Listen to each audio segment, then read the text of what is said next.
Today's episode is brought to you by Forvis Mazars. SoundCartel.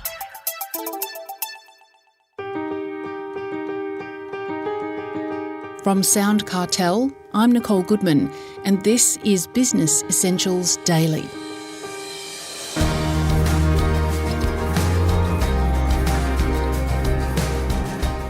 Research reminds us that regularly switching off from the world, taking deep breaths, meditating, stretching, exercising, eating well, all help to maintain healthier, lower stress living. In occupational therapist Angela Lockwood's book called Switch Off: How to Find Calm in a Noisy World, she walks us through the kind of habits we should adopt in order to slow down and take back control of our lives. First, Angela tells Chris Ashmore why we feel so much busier these days.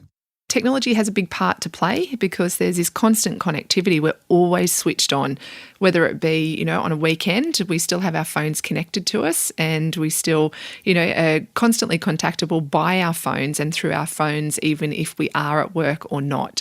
So that has a really big part to play, but it's not the only factor why people are so busy. There's also just a lot to do.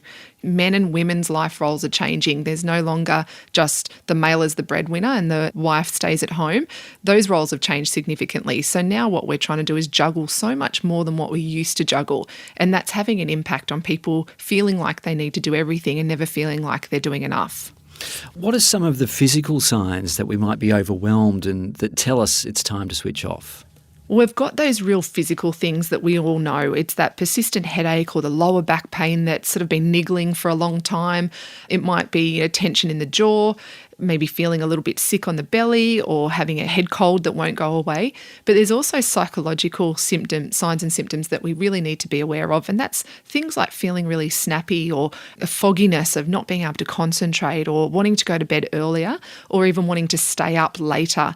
And so some of these behavioural things we need to be aware of are just as important and can give us a really good insight into how we're currently functioning than just the general headaches and feeling unwell. So that snappiness and people saying, hey, what's wrong with you? You seem stressed, you look sick when you're not. It's all those things that we really need to tap into and be aware that those things are telling us it's time to slow down. So how do busy business owners flick the switch? What habits can they adopt to slow down and take back control of their lives? Look, we all know business is fast moving nowadays, is that we've got so much to do that's constantly being added to our plate and we're trying really hard to keep up with the constant pace of change. And one of the things that business owners really need to realise is they can't do it all. As much as you try to cram more things into your day, it adds to that sense of overwhelm. But the very first thing that business owners need to do is to adopt some really healthy habits for themselves. So we try to change our businesses before looking at our own sort of needs. So when we can focus on our own health and well-being, what we can do then is step into our business as the best version of ourselves, who is energetic, focused, motivated to do what we need to do. So the very first thing we really need to do is turn the spotlight on ourselves for a little while and go, what is it that I need to be doing right now to help me be as focused, energetic and productive as possible? Now, you have 3 phases anyone can work through to achieve control in their lives. Can you take us through them? I can. And the phases of switching off is important because it's not a matter, there's no big red switch sitting in front of us that we can just hit when we're feeling overwhelmed and everything goes away. It is a phase that we need to go through, and the more that we can integrate the skills of switching off into our lives, the quicker you move through these phases. So the first one is around disconnect, and that's about taking a step back from everything. So just taking 5 minutes out of your day to take a breath or to lift your head up from your computer, have a look out the window. It doesn't have to be going on a big retreat up in the mountains for, months on end. Giving yourself an opportunity to disconnect from technology, from your work, from the overwhelm is really important, and it has to be the first thing you do.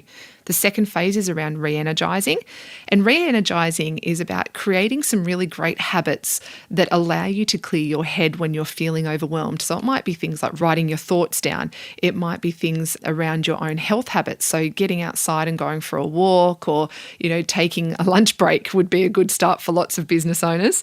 And the last phase is about about refocusing. So learning what you know about switching off, now what are you going to do differently? Because so many times what we do is we look back, but we don't learn from the decisions that we've made in the past and make adjustments. So now we know that we've been able to switch off. Now that we know we've been able to implement some really good habits, the refocus phase is about how do we move forward now and do things differently that serve us really well. Well, you touched upon health just then, and health really is an important one. How do we ensure we eat well, sleep well, and get enough exercise? We all know that this is important to do, and lack of information is not a problem. All you need to do is Google health or well-being, and you've got millions of pages that will come up to give you advice. What I say to everybody, and what I talk about a lot in Switch Off, is creating your very own habitat for health. So what is it that you can do in your reality of life?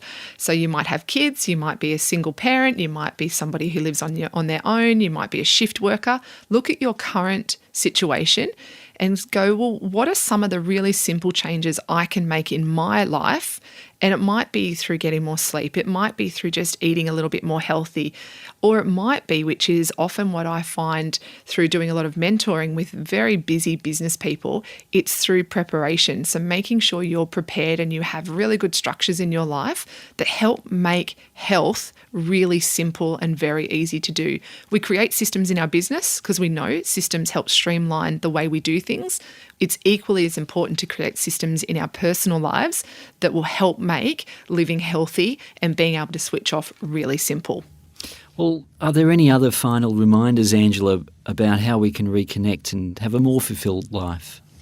It's really important to realise that the centre of everything that we do is ourselves. And it can feel a little bit selfish sometimes to go, I'm going to focus on my own needs. But ultimately, everything falls on your shoulders. So particularly as a business person, there's a lot of responsibility on you.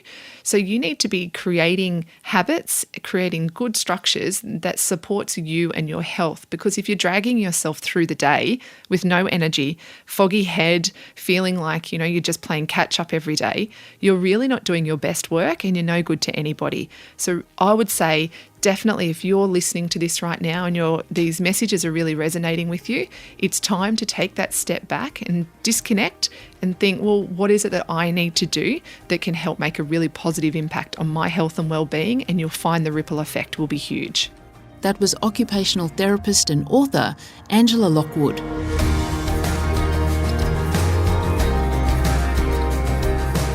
This episode of Business Essentials Daily is produced by the team at SoundCartel. Thanks for listening. I'm Nicole Goodman. We'll bring you more Be Daily tomorrow. Follow @BE Daily Podcast across social media and head to bedaily.com.au for more from the Business Essentials Daily podcast. SoundCartel. This episode was brought to you by Forvis Mazars. To find out more, visit forvismazars.com/au. That's FORVISMAZARS.com/au.